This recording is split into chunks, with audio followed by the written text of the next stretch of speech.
ఎన్ మగలే, యేసు నీ మార్గదర్శి. భయపడకుము, నేను నీతోనే నడుచుచున్నాను. నీవు ఒంటరివాడివని అనుకొనిన వేళలో కూడా నా కరుణ నీ చుట్టూ వెలుగువలే విరాజిల్లుచున్నది. నీ హృదయమును నా వైపు త్రిప్పుము, అక్కడ నీవు శాంతిని కనుగొంటివి. నేనే మార్గము, నేనే సత్యము, నేనే జీవము.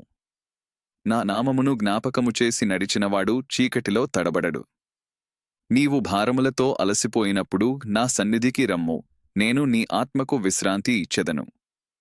నీ కన్నీటి ప్రతి బిందువును నేను గమనించుచున్నాను, నీ నిట్టూర్పు నాకు దాచబడలేదు. నీవు ప్రేమతో నడచుము, క్షమతో జీవించుము, దయతో నీ సహోదరులను ఆలింగనించుము. అప్పుడు పరలోక తండ్రి మహిమ నీ జీవితములో ప్రకాశించును. నీ విశ్వాసము చిన్న దీపమువలె అనిపించినా అది అంధకారాన్ని తొలగించగలదు. నా మాటలను హృదయంలో దాచుకునుము, అవి నీకు జీవజలముల వలె ప్రవహించును. నేనే నీ కాపరి, నీవు భయపడవలసిన అవసరము లేదు. నా ప్రేమ నీకు కవచముగా నిలిచి నీ అడుగులను నిత్యజీవ మార్గమునకు నడిపించును. నన్ను ఆశ్రయించినవాడు ఎప్పుడునూ నిరాశపడడు. నా కృప ఉదయకాంతివలె నూతనముగా ప్రతిదినము నీపై ప్రసరించును.